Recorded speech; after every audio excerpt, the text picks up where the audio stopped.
وما كان لمؤمن ولا مؤمنة إذا قضى الله ورسوله أمرا أن يكون لهم الخيرة من أمرهم ومن يعص الله ورسوله فقد ضل ضلالا مبينا الله أكبر আল্লাহ পাক রব্বুল আলামিন বলেন মুমিন বান্দা বান্দি যারা আল্লাহ এবং রাসূলের কথা শোনার সঙ্গে সঙ্গে মেনে নেবে তারা, মুমিন বান্দা বান্দি যারা আল্লাহ এবং রাসূলের কথার ওভারটেক করবে না তারা। এই আয়াতে তাফসিরে মারিফুল কোরআনের ভিতরে রাসূল সাল্লাল্লাহু আলাইহি সাল্লামের একজন সাহাবীর কথা উল্লেখ হয়ে এসেছে, তার নাম হলো হযরতে জালাবিব। হযরতে জালাবিব রাদিয়াল্লাহু তাআলা আনহু, তিনার পরিচয় হলো দুইটা, একটা হলো মক্কা আর একটা হলো মদিনা, একটা হলো হিজরতের পূর্বে আর একটা হলো হিজরতের পরে।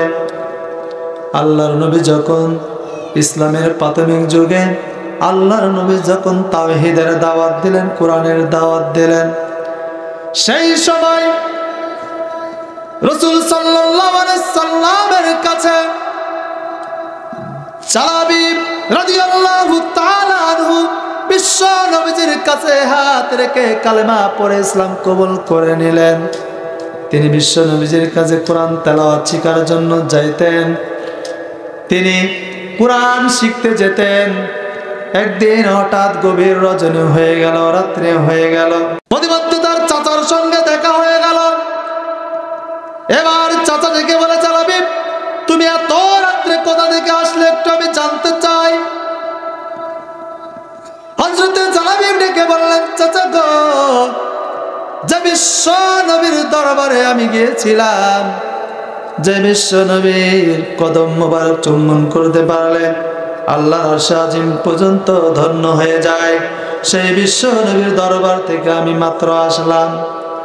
এবার হযরতে জালাবিবকে ডেকে বলে, চাচা। চাচা এবার ডেকে বলে, ভাতিজারে তুমি কি জানো না তার কাছে যাওয়া যাবে না?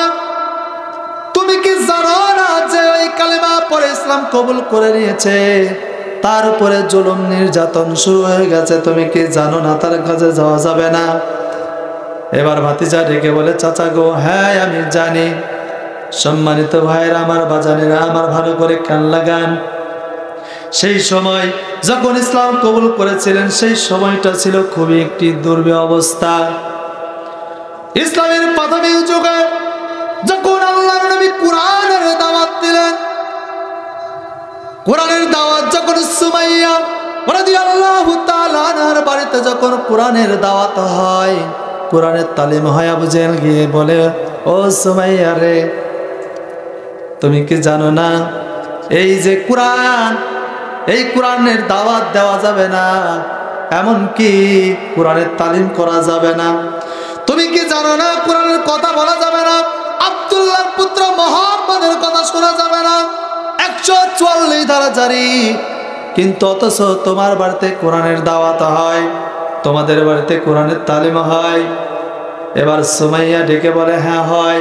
তিনি বললেন, তাহলে তোমাকে এটা ছেড়ে দিতে হবে, তোমাকে আব্দুল্লাহর পুত্র মুহাম্মদের দরবার ছেড়ে দিতে হবে, তার কথা শোনা যাবে না। সেই দিন সুমাইয়া রাদিয়াল্লাহু তাআলা আনহা বলেছিলেন, ওরে আবু জেহেল, আমি দুনিয়ার সব কিছু ছেড়ে দিতে পারি, কিন্তু যেই কালেমাটা আমি গ্রহণ করে নিয়েছি, যেই কালেমাটা আমি আমার মনে প্রাণে নিয়ে নিয়েছি, আমি কখনোই সেই কালেমা, আমার জীবন চলে যাবে তারপরেও আমি ছাড়তে পারবো না। সম্মানিত ভাইরা আমার, বাজানেরা আমার, ভালো করে কান লাগান।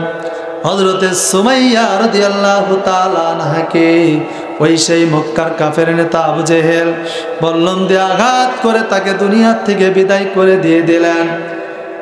শুধু তাই নয়, সেই সময় হযরতে খুবাইব, হযরতে খাব্বাব রাদিয়াল্লাহু তাআলা আনহু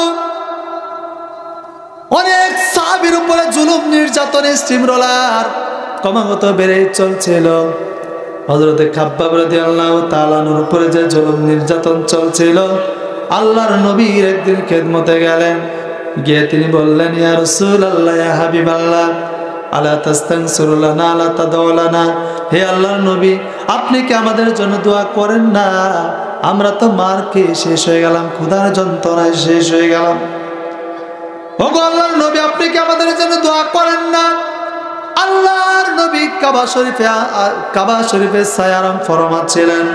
হযরতে খাব্বাবের কথা শুনে উঠে বসলেন আর বললেন, ও সাহাবী খাব্বাব, শোনো, তোমাদের আগে এই জমিনে যারা দ্বীনের দাওয়াত দিতে এসেছিলেন, তাদেরকে সমাজ শক্তি, রাষ্ট্র শক্তি তাদেরকে ধরতো, ফাইফারুলাহু ফিল্লার, এবং তাদের জন্য জমিনে গর্ত খনন করা হতো, কবর খনন করা হতো, ফায়ুজালু ফিহা, এবং তাদেরকে ওই কমর পরিমাণ গিরে ফেলা হতো, সুম্মায়ুতাবুল মাংসা, এবং তাদের জন্য করত আনা হতো, এবং সেই করত তাদের মাথার উপরে রাখা হতো, ফায়ুজালু নিসফাইন, এবং সেই করত চালায়া জীবিত মানুষটারে চিরে দ্বিখণ্ডিত করে ফেলা হতো।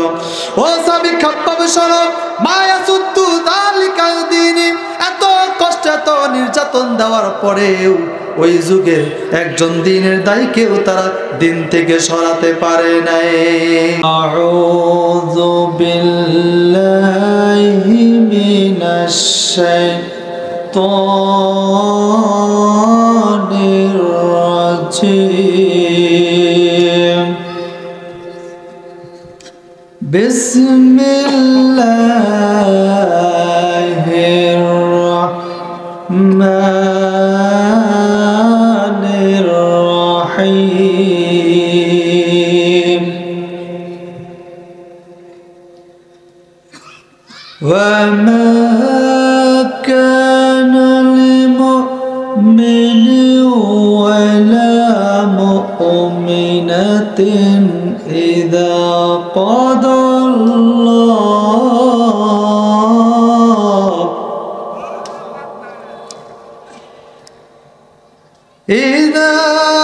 قضى الله ورسوله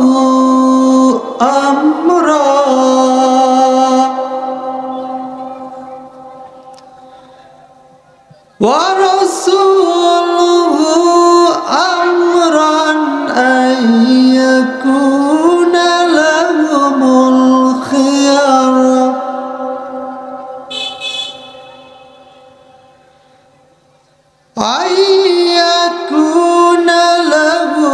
الخيار من أمرهم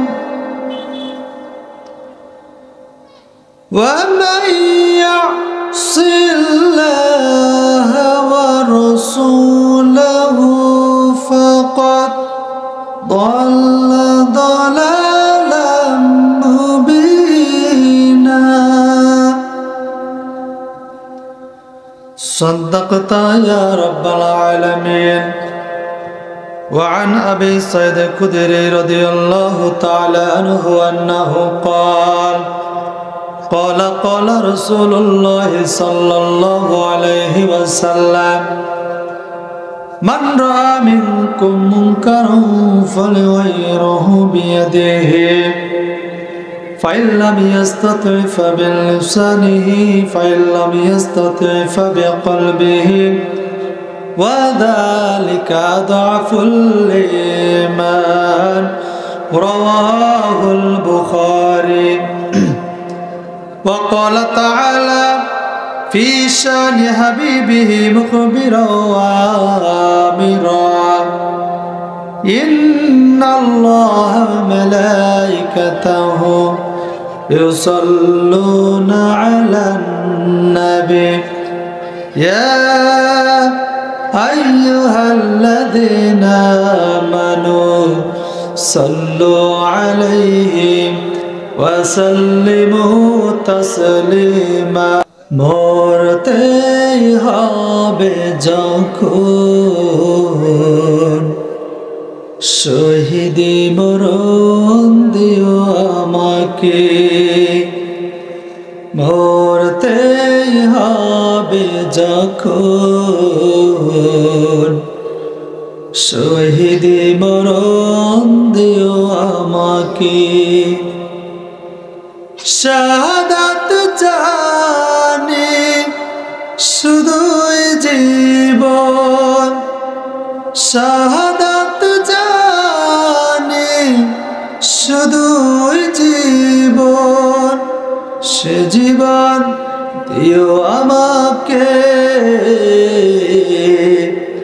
মরতেই হবে যখন, শহীদি মরণ দিও আমাকে, মরতেই হবে যখন, শহীদি মরণ দিও আমাকে, রোগে শোকে মরণ দিও না আমায়, বিপদে মুসিবতে নিও না আমায়, রোগে শোকে মরণ দিও না আমায়, বিপদে মুসিবতে নিও না আমায়, এমন মৃত্যু দিয়া চোখ বুঝেই যেন, এমন মৃত্যু দিয়া চোখ বুঝেই যেন দেখি তোমাকে,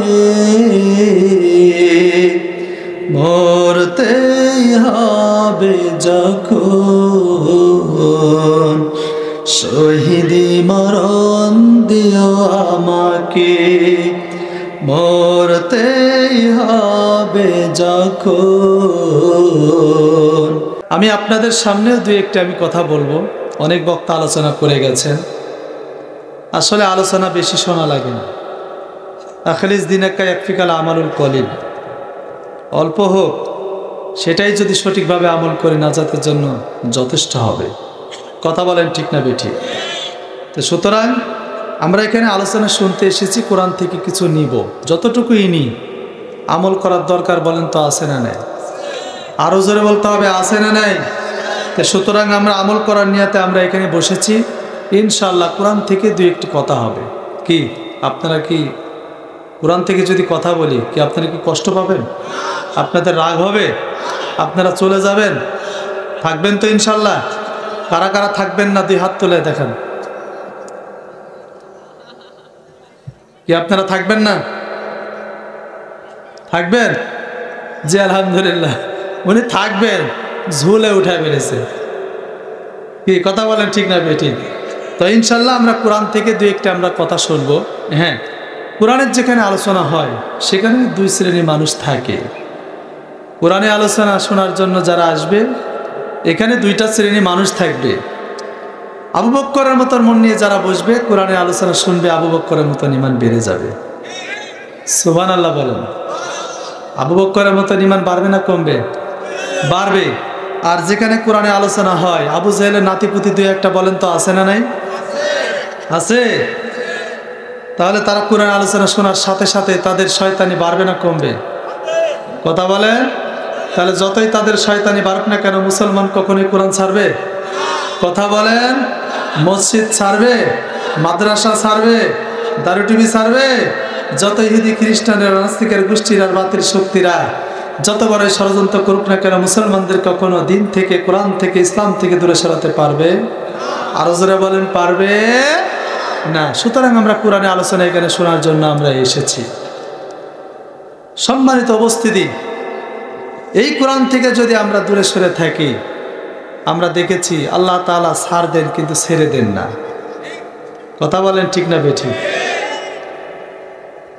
আজকে দুঃখের বিষয় হলো সত্য, যেই দেশে 90% মানুষ মুসলমান বসবাস করে সেই দেশের ইসলামের বিরুদ্ধে কথা হয়। কথা বলেন ঠিক না বেঠিক? যেই দেশে 90% মুসলমান বসবাস করে সেই দেশের ইসলামের আলোকে নিস্তব্ধ করে দেওয়ার জন্য কিছু নাস্তিকের বাচ্চারা উঠে পড়ে লেগেছে। কথা বলেন ঠিক কিনা মুসলমান? আরো জোরে বলতে হবে ঠিক না বেঠিক?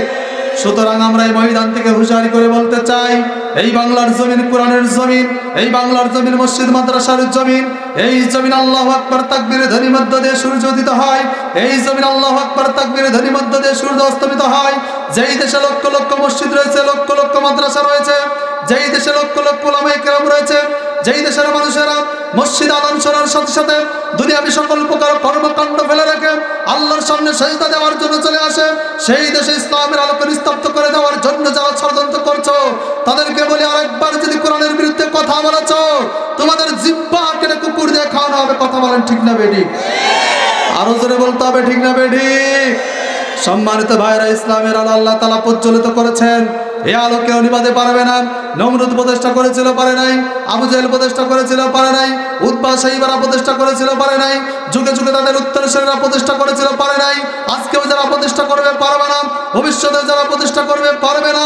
ইসলামের আলোকে নিস্তব্ধ করে দেওয়ার জন্য যারা ষড়যন্ত্র করেছিল, তাদের মধ্যে ছিল অন্যতম নমরুদ। সেই নমরুদকে আল্লাহ ক্ষমতা দিয়েছিলেন, কিন্তু ইসলামের বিরুদ্ধে যাওয়ার কারণে আল্লাহ তাকে জুতা পিটা করে দুনিয়ার থেকে বিদায় করেছেন। কথা বলেন ঠিক কিনা মুসলমান? আরো যারা বলেন ঠিক না বেঠিক? সুতরাং ইসলামের আলোকে নিস্তব্ধ করে দেওয়ার জন্য যারা ষড়যন্ত্র করছো, তাদেরকে বলি নিপীড়িত হয়ে যাও, না হলে ইব্রাহিমের উত্তরসূরিরাও তোমাদেরকে জুতা পিটা করে এই বাংলার জমিন থেকে বিদায় করবে। কথা বলেন ঠিক কিনা মুসলমান? সুতরাং যেহেতু যেই দেশে 90% মুসলমান বসবাস করে, বসবাস করাও সত্ত্বেও আজকে কোরআন নিয়ে কোরআনের বিরুদ্ধে কথা বলে। কথা বলেন ঠিক না বেঠিক? সম্মানিত ভাইয়েরা, আজকে কোরআন বাদ দিয়ে আপনি চলবেন? আজকে তাকান আমেরিকার দিকে। আজকে আমেরিকার ক্যালিফোর্নিয়া একটি শহর লস অ্যাঞ্জেলস, হয়তো আপনারা শুনেছেন কি নাম জানি না, কিন্তু সেখানে যেটাকে বলা হয় পাপের রাজ্য, পাপের শহর, আল্লাহ তাআলা ছাড় দেন কিন্তু ছেড়ে দেন না। দেখেন সেই জায়গার কি অবস্থা, দাবানলে দাউ দাউ করে জ্বলছে। কথা বলেন ঠিক না বেঠিক? আজকে তারা ইসলামের বিরুদ্ধে, কোরআনের বিরুদ্ধে, নামাজের বিরুদ্ধে কথা বলার কারণে, এমনকি আপনারা জানেন কিনা জানি না, আমেরিকা এই যে ফিলিস্তিনের যে গাজা, এই গাজা শহরটাকে, এক কথায় এই গাজাটাকে ধ্বংস করে দেওয়ার জন্য, গাজাকে ধ্বংস করে দেওয়ার জন্য আমেরিকা ইসরায়েলকে প্রায় 200 কোটি মিলিয়ন ডলার সহায়তা করেছে এক বছরে। আরো যারা বলেন নাউজুবিল্লাহ। কয় বছরে? এক বছরে 200 মিলিয়ন ডলার তারা সহায়তা করেছে এই গাজাকে ধ্বংস করে দেওয়ার জন্য। কিন্তু দেখেন আল্লাহর কি খেলা, আল্লাহ তাআলা দেখেন মাত্র এক সপ্তাহের ভিতরে তার 5,000 মিলিয়ন ডলার তাদের ক্ষতি হয়ে গেছে। আল্লাহু আকবার বলেন। আরো যারা বলেন আল্লাহু আকবার। সে আল্লাহ আছে না নাই? আরো যারা বলেন আছে না নাই? তো সুতরাং বিরুদ্ধে যারা চলবে, কোরআনের বিপক্ষে যারা কথা বলবে, আল্লাহ তাআলা তাদেরকে নাস্তানাবুদ করে ছাড়বেন। কথা বলেন ঠিক না বেঠিক? সম্মানিত ভাইরা, আসুন, আমি ভূমিকায় আর কথা বলতে চাই না, যেহেতু আমার সময় কম। আসুন, আমি আপনাদের সামনে কুরআনুল কারীম থেকে একটি আয়াতে কারিমা তেলাওয়াত করেছি। যে আয়াতে কারিমা আমি আপনাদের সামনে তেলাওয়াত করেছি, সূরার নাম হলো সূরা আল আহজাব। সূরার নাম কি? একটা আওয়াজ দিয়ে বলবেন, সূরার নাম কি? কুরআনুল কারীমের 33 নম্বর সূরা। কত নম্বর সূরা? 33 নম্বর সূরা। সূরার নাম হলো সূরা আল আহজাব। এই সূরা আল আহজাবের আমি 36 নম্বর আয়াতে কারিমা আমি আপনাদের সামনে তেলাওয়াত করেছি। তো ইনশাল্লাহ আমি এখান থেকে আমি দুই একটি কথা বলবো। কি আপনারা কি রাগ করবেন? রাগ করবেন? আসুন, সে আয়াতে আমার আল্লাহ তাআলা কি বলছেন। আল্লাহ তাআলা এই আয়াতে বলেন, ওমা কানা লিমুমিনিন ওয়ালা মুমিনাতিন ইযা কাদাল্লাহু ওয়া রাসূলুহু। আল্লাহ পাক বলেন যে, হে নবী, মুমিন বান্দা এবং বান্দি, এখানে মুমিন নর এবং নারীর কথা বলা হয়েছে। বিভিন্ন জায়গায় আল্লাহ তাআলা মুমিন বলে ডাক দিয়েছেন, ইয়া আইয়ুহাল্লাযিনা আমানু, হে ঈমানদারগণ, হে মুমিনগণ, হে বিশ্বাসীগণ। কিন্তু আল্লাহ তাআলা এখানে বলছেন মুমিন বান্দা এবং বান্দি। মুমিন বান্দা এবং বান্দি যারা আল্লাহ এবং রসুলের কথা শোনার সাথে সাথে মেনে নিবে তারা। সুবহানাল্লাহ বলেন। আরো যারা বলেন সুবহানাল্লাহ। আপনাদের কাছে আমি জানতে চাই, আলোচনা শুরুর পূর্বেই আমি জানতে চাই যে মুমিন শব্দের অর্থ কি জানেন আপনারা? মুমিন শব্দের অর্থ হলো বিশ্বাসী। একটা আওয়াজ দিয়ে বলবেন মুমিন শব্দের অর্থ কি? বিশ্বাসী। আল্লাহর উপরে কি আমাদের বিশ্বাস আছে? তো কথা বলেন আছে? আমরা বিশ্বাস করি হুজুর, বিশ্বাস করি এখানে অনেক আল্লাহর বান্দা আছেন, আল্লাহকে বিশ্বাস করি, অথচ আমরা ঈশার নামাজটাও আমরা পড়ি নাই। ইনশাল্লাহ আগামী ফজরও পড়ব না, এমন বিশ্বাসী আছে না নাই? আওয়াজ দিয়ে বলেন, এমন বিশ্বাসী আছে না নাই? আমরা ঈশার নামাজও পড়ি নাই, এমন কি আগামী ফজরও আমরা পড়ব না ইনশাআল্লাহ। সম্মানিত ভাইয়েরা, তাহলে আমি আল্লাহকে বিশ্বাস করি, তাহলে আল্লাহকে আমি বিশ্বাস করি কিন্তু আল্লাহর আইন হুকুম আহকাম কিন্তু আমি মানি না, তাহলে কি বিশ্বাস হলো? কথা বলেন, এটা কি বিশ্বাস রাখা যাবে? সম্মানিত ভাইয়েরা, স্বামী এবং স্ত্রীর ভিতরে যদি বিশ্বাস না থাকে সে সংসার টিকবে? সে সংসার টিকে? স্বামী যদি চিন্তা করে যে না আমি যখন বাড়িতে থাকি না কার সাথে কি করে না করে, আবার স্ত্রী যদি এরকম চিন্তা ভাবনা করে যে আমি যখন বাড়িতে থাকি না তখন স্বামী যখন বাইরে যায় তখন কার সাথে কি করে না করে, এমন চিন্তা ভাবনা যদি করে, আচ্ছা বলেন ওই সংসার কি টিকবে? একে অন্যের সাথে যদি অবিশ্বাস থাকে, বিশ্বাস যদি না থাকে, সংসার কখনোই টিকবে না। এমন স্বামী স্ত্রী দুজন শুয়ে আছে, গভীর রজনীতে একটা মোবাইলে, স্ত্রীর মোবাইলে রাত্রি বাজে 12টা। কয়টা? আওয়াজ দিয়ে বলতে হবে, কয়টা? রাত্রি বাজে 12টা। এই রাত্রি 12টার সময় মোবাইলে একটি SMS এসেছে। এই মোবাইলে দেখে, তাকায় দেখে সর্বনাশ, যে রাত্রিবেলা এত রাত্রিতে SMS কে দেয়? দেখি স্ত্রীর মোবাইলটা এবার হাতে নিয়ে দেখে সর্বনাশ, যে স্ত্রীর মোবাইলে SMS এসেছে, লেখা আছে বিউটিফুল। একটা আওয়াজ দিয়ে বলবেন কি ফুল? আরো জোরে বলতে হবে, কি ফুল? বিউটিফুল মানে কি? সুন্দর। এখন আচ্ছা বলেন, তিনি যদি আসলে প্রকৃতপক্ষে যুবক হয়, বলেন তো তার রাগ কম হবে না বেশি হবে? আওয়াজ দিয়ে বলবেন, রাগ কম হবে না বেশি হবে? এবার স্ত্রীকে রাত্রিবেলা এবার গুতা মেরে স্ত্রী উঠার পরে এবার বলে কি ব্যাপার, তুমি রাত্রিবেলা এমন আচরণ করছো কেন? যে তোর মোবাইলে এত রাত্রিতে SMS কে দেয়? তাড়াতাড়ি করে বল কি SMS? বলে বিউটিফুল। বলে আমি তো কোনো পরপুরুষের সাথে আমি কথা বলি না। না তুই কার সঙ্গে, তুই কেমন, তোর কার সাথে সম্পর্ক, এটা আমাকে তাড়াতাড়ি করে বলবি। এই SMS কে দিয়েছে সেটা যদি না বলিস আগামীকাল সকালবেলা তুই তালাক। এবার স্ত্রী দেখছে বিপদ, এবার স্ত্রী এবার সেই বিপদ থেকে উদ্ধার হওয়ার জন্য এবার স্বামীকে ডেকে বলে যে স্বামী, যেহেতু আমাকে এই দোষে আপনি অপরাধে আমাকে ধরেছেন, তো সুতরাং মোবাইলটা একটু আমার হাতে দেন। এবার হাতে নিয়ে দেখে সর্বনাশ, রাত্রিবেলা মোবাইল চার্জ ছিল না। কি ছিল না? একটা আওয়াজ দিয়ে বলেন, মোবাইলে কি ছিল না? মোবাইলে চার্জ ছিল না। তখন ওই মোবাইলে লেখা ছিল, তখন ব্যাটারি লো। তখন মোবাইলে কি ছিল? ব্যাটারি লো। চার্জে ঢুকে রেখেছে, চার্জ ফুল হয়ে গেছে, তাই এবার লেখা উঠেছে হলো ব্যাটারি ফুল। কি ফুল? Battery full. এবারে এটা সন্দেহ চোখে দেখার কারণে হয়ে গেছে কি ফুল? আল্লাহ রাব্বুল আলামিন বলেন, وَمَا كَانَ لِمُؤْمِنٍ وَلَا مُؤْمِنَةٍ إِذَا قَضَى اللَّهُ وَرَسُولُهُ أَمْرًا أَن يَكُونَ لَهُمُ الْخِيَرَةُ مِنْ أَمْرِهِمْ وَمَن يَعْصِ اللَّهَ وَرَسُولَهُ فَقَدْ ضَلَّ ضَلَالًا মুবিনা। আল্লাহু আকবার।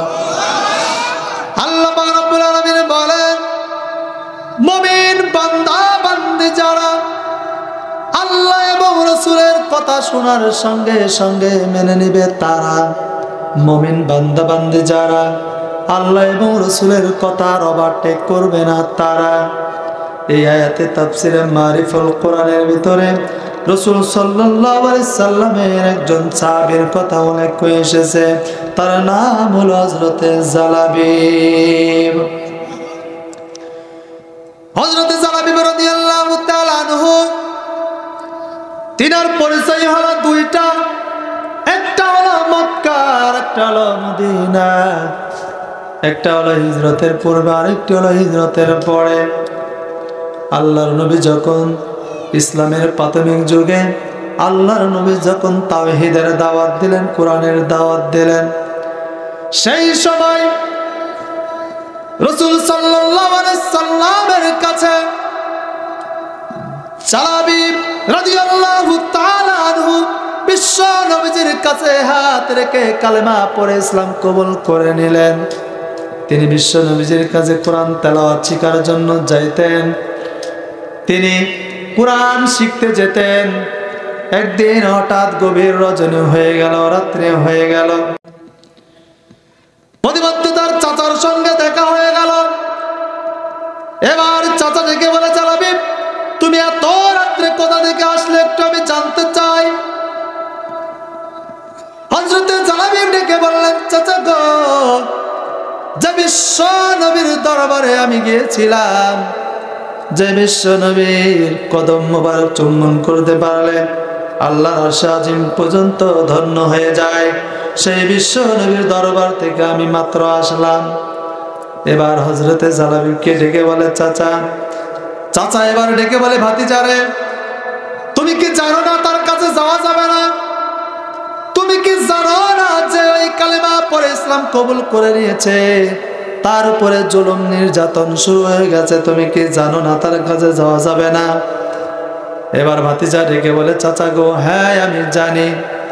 সম্মানিত ভাইরা আমার, বাজানেরা আমার, ভালো করে কান লাগান। সেই সময় যখন ইসলাম কবুল করেছিলেন, সেই সময়টা ছিল খুবই একটি দুর্বিষহ অবস্থা।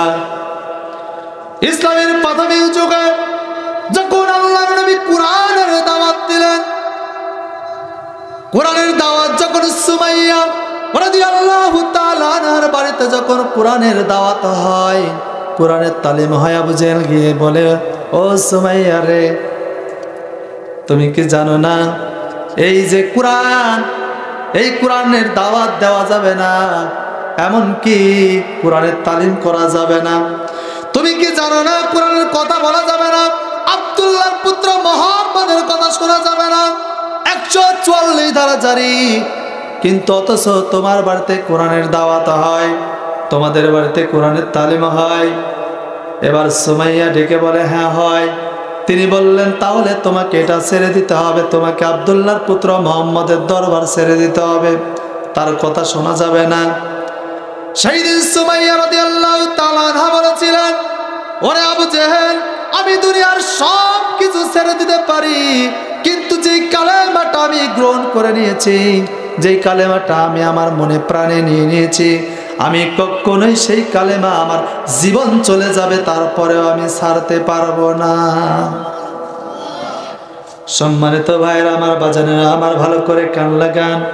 হযরতে সুমাইয়া রাদিয়াল্লাহু তাআলা আনহাকে ওই সেই মক্কার কাফের নেতা আবু জেহেল বল্লম দিয়ে আঘাত করে তাকে দুনিয়া থেকে বিদায় করে দিয়ে দিলেন। শুধু তাই নয়, সেই সময় হযরতে খুবাইব, হযরতে খাব্বাব রাদিয়াল্লাহু তাআলা আনহু অনেক সাহাবীর উপরে জুলুম নির্যাতনের স্টিমরোলার ক্রমাগত বেড়ে চলছিল।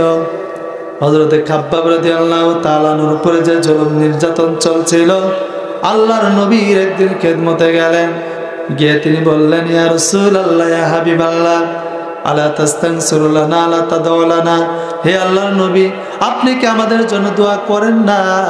আমরা তো মার খেয়ে শেষ হয়ে গেলাম, ক্ষুধার যন্ত্রণায় শেষ হয়ে গেলাম। ওগো আল্লাহর নবী, আপনি কি আমাদের জন্য দোয়া করেন না? আল্লাহর নবী কাবা শরীফে সায়ারাম ফরমাচ্ছিলেন।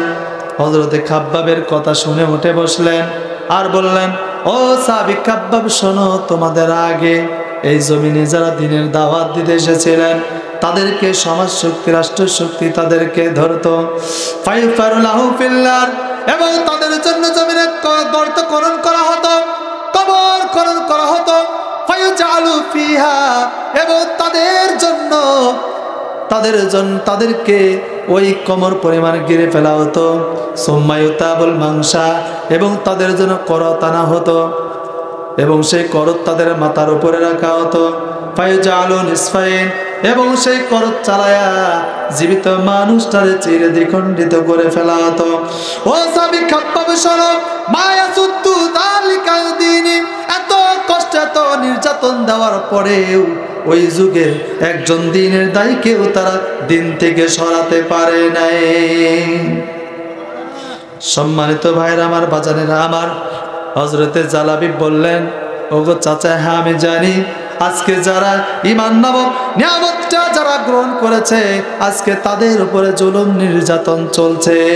সুতরাং যতই জুলুম নির্যাতন চলুক না কেন, আমি কখনোই কোরআন ছাড়তে পারবো না। এবার চাচা ডেকে বললেন, ভাতিজারে, তুমি যদি আব্দুল্লাহর পুত্র মুহাম্মদের দরবার না ছাড়ো, যত সম্পত্তি আছে সকল সম্পত্তি থেকে তোমাকে বঞ্চিত করে দেওয়া হবে, কানা করে তোমাকে দেওয়া হবে না। এবার জালাবি ডেকে বললেন, চাচা গো, আমি দুনিয়ার সব কিছু ছেড়ে দিতে পারি, কিন্তু আল্লাহর নবী, বিশ্ব নবীর দরবার আমি জালাবি ছাড়তে পারবো না। আরো জোরে বলেন সুবহানাল্লাহ। দুনিয়ার সব কিছু আমি ছেড়ে দিব, দুনিয়ার যত টাকা পয়সা ধন দৌলত ঐশ্বর্য যা কিছু আছে সব কিছু আমি ছেড়ে দিব, কিন্তু আমি যে ইসলামের ছায়া তলে আমি যোগ দিয়েছি, যে নবীর হাতে আমি বায়াত গ্রহণ করেছি, আমি সেই কখনোই আমার জীবন থাকা অবস্থাতে আমি কখনোই সেটা ত্যাগ করতে পারবো। আরো জোরে বলেন পারবো। কিন্তু দেখা যায় যে আমাদের দেশে কিছু মানুষ, কিন্তু মৌলবীও আছে, অর্থ এবং স্বার্থের লোভে নীতি নৈতিকতাগুলো সব বিক্রি করে ফেলে দেয়। এমন আছে না নেই? আরো যারা বলেন আছে না নেই? অর্থের জন্য মিথ্যা কথা বলে, অর্থের জন্য মিথ্যা কথা বলে, এমন কি আছে? কথা বলেন আছে। কিন্তু দেখেন, ঈমানটা গ্রহণ করার কারণে আল্লাহর নবীর সাহাবী হযরতে জালাবি রাদিয়াল্লাহু তাআলা আনহু, তিনি তার চাচাকে বললেন, চাচা, আপনার ওই সম্পত্তি আমি চাই না, গাড়ি বাড়ি আমি চাই না, কিছু আমি চাই না, এই সকল কিছুর চাইতে আমি আল্লাহর রসুল এবং আমি আল্লাহকে বেশি ভালোবাসি। চিৎকার দিয়ে বলেন সুবহানাল্লাহ। আরো জোরে বলেন সুবহানাল্লাহ। এই হলো মক্কা জীবনে। তিনি তারপরে কিতাবের ভিতরে এসেছে, আল্লাহর নবী যখন হিজরত করেছিলেন সেই সময় আল্লাহর নবীর সঙ্গে তিনি যখন আল্লাহর নবী যখন হিজরত করলেন, সেই সময় আল্লাহর নবীজির সঙ্গে তিনি হিজরত করে তিনি মদিনায় চলে গেলেন। সুবহানাল্লাহ বলেন। আল্লাহর নবীর সঙ্গে তিনি হিজরত করে মদিনায় চলে গেলেন। মদিনায় যাওয়ার পরে মদিনা জীবনে তার যে পরিচয় একটা, তিনি একজন গরিব মানুষ, তার টাকা নাই, পয়সা নাই, গাড়ি নাই, বাড়ি নাই, এমনকি তার চেহারাটাও খুব একটা ভালো না। সম্মানিত ভাইরা, তিনি একজন যুবক মানুষ। যুবক যখন মানুষ যুবক হয়ে যায়, আচ্ছা বলেন তো তার বিয়ে করার দরকার, বলেন তো আছে না নাই? একটা আওয়াজ দিয়ে বলবেন, বিয়ে করার দরকার আছে না নাই? বিয়ে করার দরকার আছে। কিন্তু হযরতে জালাবির মনে অনেক দুঃখ, অনেক কষ্ট। কষ্টটা কি? যে তার টাকা নাই, পয়সা নাই, গাড়ি নাই, বাড়ি নাই, এমনকি তার চেহারাটাও খুব একটা ভালো না। আচ্ছা বলেন তো, এমন ছেলে যদি যুবক থাকে এই সমাজের ভিতরে, এই সমাজের ভিতরে কি তাকে দাম দেয়? একটা আওয়াজ দিয়ে বলেন, দাম দেয়? পিছনের ভাইরা বলেন, তাকে কি দাম দেয়? আপনার কি কষ্ট হচ্ছে? কষ্ট হচ্ছে? প্রধান বক্তা নিয়ে আসবো নাকি? জি, অল্প সময়ের ভিতরে শেষ করে দেবো ইনশাআল্লাহ। সম্মানিত ভাইরা আমার, বাজারের আমার, ভালো করে কান লাগান। বিশ্ব নবীজির সাহাবী হযরতে জালাবি রাদিয়াল্লাহু তাআলা আনহু, তিনার মনে একটা দুঃখ, সেটা হলো তার টাকা নেই, পয়সা নাই, গাড়ি নাই, বাড়ি নাই, এমনকি তার চেহারাটাও ভালো না। কালো কুচিত কদাকার চেহারার মানুষ, তার নাম হলো হযরতে জালাবি। তিনি বিয়ে করবেন, অথচ কোন মেয়ের বাবা তাকে পছন্দ করে না, কোন মেয়ের মা তাকে পছন্দ করে না, কোন মেয়ে তাকে পছন্দ করে না। এমন ব্যক্তিকে যদি কেউ পছন্দ না করে, তার মনে কি কষ্ট কম না বেশি? একটা আওয়াজ দিয়ে বলতে হবে, তার মনে কষ্ট কম না বেশি? তিনি বিশ্বনবীজির দরবারে গেলেন, গিয়ে বললেন, ওগো আল্লাহর নবী, আপনি তো জানেন আমার টাকা পয়সা গাড়ি বাড়ি সব কিছু ছিল, কিন্তু আমি যখন মদিনায় আপনার সঙ্গে হিজরত করলাম সবকিছু ফেলে, কিন্তু হুজুর গো, এখন আমি যুবক মানুষ, আমার বিয়ে করার প্রয়োজন। আপনি আমাদের অভিভাবক, এই অভিভাবক হওয়ার কারণ আপনার কাছে বলতে চাই হুজুর গো, আপনি একটা উপযুক্ত মেয়ে দেখে আমার জন্য একটা বিয়ের ব্যবস্থা করে দেবেন। আল্লাহর নবী ডেকে বলে, ও জালাবি রে, তুমি কোনো চিন্তা করো না, টেনশন করো না, আমি বিশ্ব নবী তোমাকে কথা দিয়ে দিলাম, আমি একটা উপযুক্ত মেয়ে দেখে তোমার বিয়ের ব্যবস্থা করে দিব। এবার তিনি বাড়িতে চলে গেলেন। ওই সময় মদিনার একজন আনসারী সাহাবী, তার টাকা পয়সার অভাব নেই, গাড়ি বাড়ির অভাব নেই, তার একটি মেয়ে আছে যেমন রূপবতী তেমন গুণবতী। আপনাদের কাছে আমি জানতে চাই, এমন যদি কোনো মেয়ের বাবা যদি থাকে, আর এমন যদি মেয়ে থাকে, টাকা পয়সার অভাব নেই, গাড়ি বাড়ির অভাব নেই, এমনকি মেয়ের যদি চেহারাটা ভালো হয়, রূপবতী গুণবতী হয়, বলেন তো তার বিয়ে কম ওঠে না বেশি ওঠে? জোরে বলেন, কম ওঠে না বেশি ওঠে? বিভিন্ন জায়গায় থেকে বিয়ে ওঠে আসে, কিন্তু মেয়ের মা ডেকে বলে, ওগো স্বামী, আমাদের মেয়ের বিয়ে বিভিন্ন জায়গায় থেকে উঠে আসে। সুতরাং বিশ্বনবী আমাদের অভিভাবক, বিশ্বনবীজির কাছে যাও, সেখানে গিয়ে বিশ্বনবীকে বলো যে আমাদের মেয়ের জন্য একটা জামাই ঠিক করে দেওয়ার জন্য। মদিনার আনসারী সাহাবী বিশ্বনবীজির কাছে গেলেন, বিশ্বনবীকে গিয়ে বললেন, ওগো আল্লাহর নবী, আপনি তো জানেন আমার টাকা পয়সা গাড়ি বাড়ির অভাব নেই, আমার একটি মেয়ে আছে যেমন রূপবতী তেমন গুণবতী, সুতরাং আমার মেয়ের জন্য একটা জামাই আপনি খুঁজে দেবেন। আল্লাহর নবী ডেকে বলে, ও মদিনার আনসারী সাহাবী রে, তুমি কোনো চিন্তা করো না, টেনশন করো না, আমি বিশ্বনবী তোমার মেয়ের জন্য আগে থেকেই জামাই আমি ঠিক করে রেখেছি। আরো জোরে বলেন সুবহানাল্লাহ। বলেন তো, আপনি যে কাজের জন্য গিয়েছেন, একজন ব্যক্তির কাছে গিয়েছেন, গিয়ে যদি দেখেন আপনার কাজ হয়ে গেছে, আপনি খুশি হবেন না বেজার হবেন? মদিনার আনসারী সাহাবী তিনি তো খুশি। আল্লাহর নবীকে জিজ্ঞাসা করলেন, ওগো আল্লাহর নবী, আপনি যে আমার মেয়ের জন্য জামাই ঠিক করে দিয়েছেন, কি তার বংশ পরিচয়, তার টাকা পয়সা কেমন, চাকরি কি করে, তার চেহারাটা কেমন, তার নাম কি, তার বংশ পরিচয় কি? আল্লাহর নবী ডেকে বললেন, ও মদিনার আনসারী সাহাবী রে, আমি তোমার মেয়ের জন্য যে জামাই আমি ঠিক করে দিয়েছি, জামাইয়ের টাকা নাই, পয়সা নাই, গাড়ি নাই, বাড়ি নাই, এমনকি তার চেহারাটাও ভালো না, কালো কুচ্ছিত কদাকার চেহারার মানুষ, তার নাম হলো হযরতে জালাবি। আমার ভাইয়েরা, এমন ছেলের বায়োডাটা যদি কোনো মেয়ের বাবা শোনে, বলেন তো সে খুশি হবে না বেজার হবে? খুশি হবে। সঙ্গে সঙ্গে তার মুখটা মলিন হয়ে গেল, মাথাটা নিচু করে ফেললেন। আল্লাহর নবীর বুঝতে বাকি রইল না, আমি যে তার মেয়ের জন্য জামাই আমি ঠিক করে দিলাম, সেই জামাই তার পছন্দ হয় নাই। সম্মানিত ভাইরা আমার, বাজানেরা আমার, ভালো করে কান লাগান, তাফসীর বুঝতে হবে। মুমিন বান্দা বান্দি যারা আল্লাহ এবং রাসূলের কথা শোনার সাথে সাথে মেনে নিবে তারা, মুমিন বান্দা বান্দি যারা আল্লাহ এবং রাসূলের কথার ওভারটেক করবে না তারা।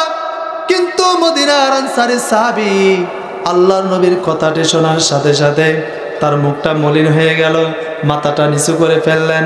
আল্লাহর নবী, বিশ্ব নবী ওই মদিনার আনসারী সাহাবীকে ডেকে বলে, মদিনার আনসারী সাহাবী রে, আমি যে তোমার মেয়ের জন্য জামাই ঠিক করে দিয়েছি, আমি বিশ্ব নবী কথা দিয়ে দিলাম, মক্কা এবং মদিনার ভিতরে এই জালাবিবের চেয়ে উত্তম জামাই তোমার মেয়ের কপালে জুটবে না। আমার ভাইয়েরা, তারপরেও তিনি মাথা তোলেন না, তাও তিনি খুশি হতে পারেন নাই। আমার ভাইয়েরা, আপনাদের কাছে আমি জানতে চাই, যার চেহারা ভালো তার দাম মনে হয় আল্লাহর কাছে অনেক বেশি। কথা কন, টাকা পয়সা আল্লাহর কাছে কোনো দাম আছে নাকি? চেহারার কোন আল্লাহর কাছে কোনো দাম আছে নাকি? আল্লাহ পাক রব্বুল আলামিন বলেন, ইন্না আকরামাকুম ইনদাল্লাহি আতকাকুম। আমি আল্লাহর কাছে তার দাম তত বেশি যে আমি আল্লাহকে যে যত ভয় করে বেশি। সম্মানিত ভাইরা, হযরতে বেলাল, তার কিন্তু চেহারাটা ভালো ছিল না, তার দাম আমার আল্লাহর কাছে কম ছিল না বেশি ছিল? তার দাম বলেন তো কম না বেশি? হযরতে বেলাল রাদিয়াল্লাহু তাআলা আনহু, যেহেতু মেরাজের মাস, আল্লাহর নবী তিনি যখন মেরাজে গেলেন, মেরাজ থেকে ফিরে এসে বেলালকে জিজ্ঞাসা করলেন, বেলাল রে, আমি পায়ের শব্দ আবু বকরের পেলাম না, ওমরের পেলাম না, আলীর পেলাম না, আমি শুধুমাত্র জান্নাতের ভিতরে তোমার পায়ের শব্দ আমি শুনতে পেলাম।